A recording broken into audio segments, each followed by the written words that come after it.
Okay guys, so today we're going to look at submission series from the side control position. Okay, so to start, I want to control 4 points from the side control. Okay, so I want to be controlling both of the hips, I want to control the solar plexus, and I want to control the chin, right?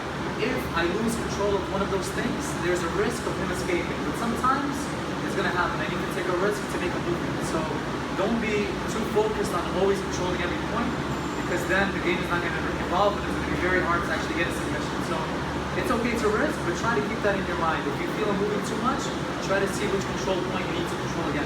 Okay, so the way I'm going to do that is, my right knee is going to be blocking his left hip. My elbow is going to be on the other side, blocking his outside hip. My arm is going to be under the neck with my shoulder, doing the shoulder pressure. And I'm going to be getting my hands together in a gable grip. My partner is going to be in the prayer position. So my partner is going to have his hands on the inside like this, here. And just staying tight like this, all right? From here, I'm gonna need to separate the arms. So look what I'm gonna do. I'm gonna use my left knee, I'm gonna bring it on the inside, and I'm gonna use it to separate this arm. I want this arm to be in this pocket, because now this arm is under attack, and now this arm he cannot use to push away my hips, okay? Here, he can't really push. Here, he can really nicely push against my hip, exactly. Okay, so from here, I bring my knee in, I separate that arm. From here, I can go to the modified scarf hold. Some people call it kezigatami. So I'm going to switch my hips, and I come into this position. I'm going to grab the wrist, and look what I'm going to do. I'm going to bring my knee on the inside of the bicep, just like this. From here, I'm going to go back to my knees. As soon as I go back to my knees, now you guys can see I'm pinning his arm now. Now he lost the use of this arm, okay? If I'm using my left knee to pin the arm, if he pushes me with this arm, and I have to post, this brings a window for him to come and get a half guard.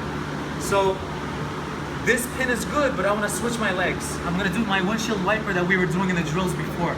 So look what I'm going to do. I'm going to windshield wiper and trap it with the other arm, because now it gives me the flexibility to move this leg around if I need to, and he can't really do anything to this leg. He can't trap this leg. From here, my two arms are free to attack this arm. So the first submission is going to be the Americana. I'm going to let go of the head. I'm going to go ahead for this, get my grip on this arm, and go for the very simple day one Americana. Wrist on the floor, lift the elbow up, he's going to tap. If he strains his arm, I'm going to follow, and I go for the straight arm lock. If he turns his arm, I'm going to make an X with my hands, take my hand out, grab the back of the wrist, grab my own wrist, and go for the Kimura. So the last one, the Kimura, I'm going to need to use my left leg.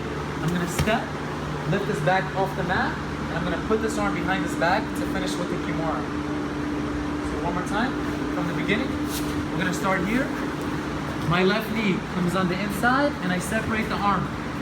From here, I switch my body. I grab the wrist, I fit my knee on the inside of the bicep. I'm going to slide my knee back onto where I was before, now trapping his arm. From here, I'm going to windshield wiper my legs, and now I can attack. Alright, from here, I'm going to start my attack. Attack number one is going to be the Americana. Here, tap. Submission number two, if he strains this arm, I have my straight arm lock. Thumb is up, and I'm going to pull down. Guys, a little tip here. Don't just use your arms here. You can put your chest onto the arm, and now this is going to make it much stronger, and it's going to make it much harder for him to wiggle free. And the third one is if he turns his thumb down, now I'm going to switch. Grab the wrist, grab my own wrist. Step over the head, pull him up, and now I'm going to put his arm behind his back to finish with the Kimura. Guys, before we start, for blue belts and up, when you're here, you can always reach behind your back and find the wrist, press down on the wrist, and do a little wrist lock.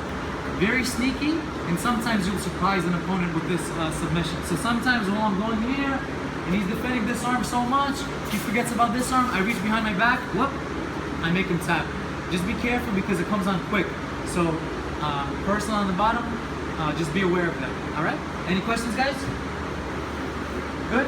Let's give it a try, guys. Thank you.